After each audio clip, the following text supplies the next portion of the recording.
नमस्कार विद्यार्थी मित्रों, विषय हिंदी धोरण 7 આપણે ત્રીજું ચેપ્ટર કુત્તે કી વફાદારી એ નેક્સ્ટ ટાઈમ જોઈ રહ્યા હતા। એના લેખક છે લલ્લુભાઈ રબારી, બરાબર ને।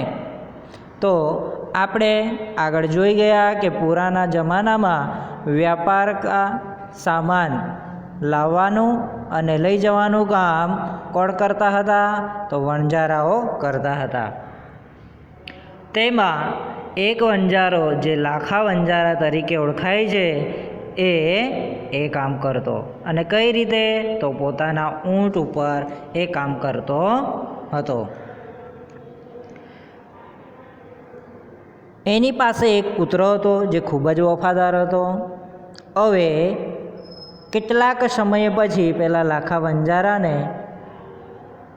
ખોટ જાય છે, એટલે એના વેપારમાં ખૂબ જ ખોટ જાય છે।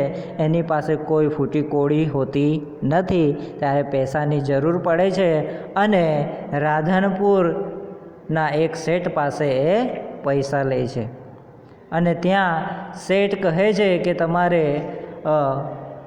કોઈક જમાનતના રૂપમાં કંઈક વસ્તુ આપવી પડશે। ત્યારે પોતાના વફાદાર એવા કૂતરાને ત્યાં સોંપીને પૈસા લે છે, બરાબર। ત્યાં સુધી આપણે જોયું હતું। હવે આગળ જોઈએ।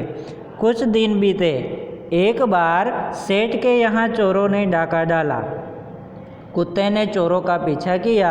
दूर जंगल में जाकर चोरों ने सारा माल सामान जमीन में गाड़ दिया और वहाँ से 9-2-11 हो गए, बराबर। अमुक जगह रूढ़ि प्रयोगों છે એ અંડરલાઇન કરતા રહેજો। 9-2-11 હોના એટલે કે ત્યાંથી ભાગી જવું, બરાબર। વહાં સે ભાગ જાના એટલે કેટલાક દિવસો પછી પેલા શેઠને ત્યાં, એટલે કે પેલો કૂતરો જે જમાનતના રૂપમાં રહે છે વણજારાનો, એ શેઠને ત્યાં ચોરોએ ડાકા ડાલા। હવે એ ચોરોએ જે માલ સામાન હોય છે એ ખૂબ જ દૂર કોઈ જંગલમાં જઈને जमीन अंदर डाटी दे छे। कुत्ता वहाँ भौंक भौंक कर सेठ को बताने लगा कि लुटेरे आपकी दुकान को तोड़कर माल उठा ले गए हैं। कूतरो एने सेठने वारंवार भौंकीने पछी वफादार ज होय छे, बराबर ने, એટલા માટે કહે છે કે ત્યાં तोड़कर माल उठा ले गए हैं। सेठ को हक्का बक्का ही रह गए। कुत्ता सेठ की धोती पकड़कर आगे खींचने लगा। कुत्ते के पीछे पीछे चलने लगे। सेठ पण एनी पाछड़ पाछड़ जाए छे। जहाँ चोरों ने माल छिपा था वहाँ जाकर कुत्ता अपने पैरों से मिट्टी खोदने लगा। હવે જે ચોરોએ શેઠનો માલ સામાન જે પણ વસ્તુ હશે એ જ્યાં દાટી હશે ત્યાં એ ખોદવા लाग्यो। કોણ? તો કૂતરો। थोड़ा ही खोदने पर सब माल निकल आया। सेठ की खुशी का कोई पार नहीं था। वह कुत्ते को प्रेम से थपथपाने लगा। कुत्ते की वफादारी पर वह मुग्ध हो गया, बराबर। कि सेठ तो खूब ज खुश थयो कि पोतानो माल सामान जो मળી જાય तो खुशी थाय ने, अने वफादार पेला कुत्ताने शाबाशी आपवा लाग्यो। घर जाकर उसने एक चिट्ठी लिखकर कुत्ते के गले के पट्टे में बांधकर कहा, कुत्ते भाई जाओ तुम अपने मालिक लाखा बंजारा के पास, तुम मुक्त हो। कुत्ता खुश हो गया और अपने मालिक से मिलने के लिए जल्दी जल्दी भागने लगा। હવે આગળ શું થયું કે પેલા કૂતરાઓ પર પેલો શેઠ ખૂબ જ ખુશ થાય છે અને એને મુક્ત કરી દે છે। પણ કઈ રીતે? કે એના ગલામાં જે પટ્ટો હોય છે એમાં એક ચિઠ્ઠી લખે છે, અને એ ચિઠ્ઠી એની અંદર બાંધીને પછી કહે છે કે જાઓ તમે તમારા માલિક પાસે, તમે મુક્ત છો, તમે આઝાદ થઈ ગયા છો। અને એ ખુશીમાં પેલો કૂતરો તો जल्दी जल्दी दौड़वा लाग्यो। इधर लाखा ने भी व्यापार में खूब रुपया कमाया, अने आ बाजू पेला लाखा वंजाराए पण पोताना व्यापार में खूब ज पैसो कमाव्यो। वह सेठ को उसकी रकम वापस करने के लिए उसी रास्ते से आ रहा था। उसने दूर से अपने कुत्ते को अपनी ओर आते हुए देखा। હવે બીજી તરફ શું થયું કે શેઠે જે રકમ પાછી સૂદ સમેત આપવાની હતી એ જ રસ્તા પર પેલો વંજારો પણ આવે છે, જે રસ્તા પર પેલો કૂતરો પણ આવે છે. उसने दूर से अपने कुत्ते को अपनी ओर आते हुए देखा. હવે દૂરથી પેલા વંજારાએ પોતાના કૂતરાને દૂરથી જોયો. वह नाराज हो गया. सोचने लगा कि कुत्ते ने मेरी जबान काट ली है. હવે દૂરથી જ પેલો વંજારો છે એ કહે છે કે ખરેખર આ કૂતરો તો મારી જે જબાન છે, મેં જે વચન આપેલા એ તો ફોકટ જ જવા દીધા એમ એ વિચારવા લાગે છે. उसने बेवफाई की है, अब मैं सेठ को क्या मुँह दिखाऊंगा. सेठને કયું મોડું બતાવીશ એવું પેલો લાખા વંજારા કહે છે.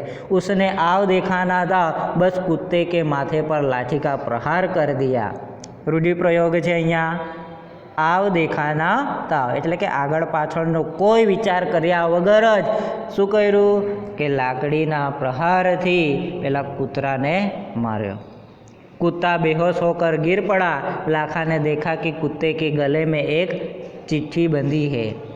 હવે મારતાની સાથે જ પેલો કૂતરો તો બેહોશ થઈ ગયો, પણ લાખાએ જોયું કે એના કૂતરાના ગળામાં જે પટ્ટો છે એમાં એક ચિઠ્ઠી છે. उसने इसे खोल कर पढ़ा. लाखा तुम्हारे कुत्ते ने मुझे सूद समेत रुपये लौटा दिए हैं, अतः कुत्ते को मैं मुक्त करता हूँ. હવે પેલી ચિઠ્ઠીમાં શું લખેલું હતું કે લાખા તારા કૂતરાએ જે પૈસા છે એ મને સૂદ સમેત આપી દીધા છે, એટલા માટે હું એને मुक्त करूँ छूँ, आज़ाद करूँ छूँ. उसने मेरे घर चोरी किए गए माल सामान को वापस दिलवा दिया है. खुश होकर मैंने स्वयं इसे मुक्त किया है.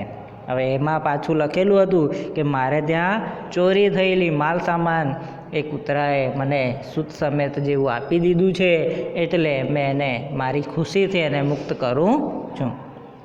લાખા તો ચકિત હો ગયા. બરાબર, એને આશ્ચર્યચકિતમાં પડી ગયો. વહ ચિલ્લાને લગા, હાય યહ મેને ક્યાં કર દિયા. કે કહે છે કે શું આ મેં શું કરી દીધું, હાય યહ મેને ક્યાં કર દિયા. वह कुत्ते के शव को अपनी गोदी में लेटकर फूट फूट कर रोने लगा. फूट फूट कर रोना એટલે મોટા અવાજથી રડવું. लेकिन अब पछताए होत क्या जब चिड़िया चुग गई खेत. બરાબર, કે જે મુશ્કેલી આવે છે એનો સામનો કરવાને બદલે હવે શું કરે છે, હવે પાછળથી વિચાર કરવાનો શો मतलब. उसने उस वफादार कुत्ते का समाधि मंदिर बनाया जो आज भी पाटन जिले के राधनपुर के तालाब के किनारे पर खड़ा है और उस कुत्ते की वफादारी की कथा संसार को सुना रहा है.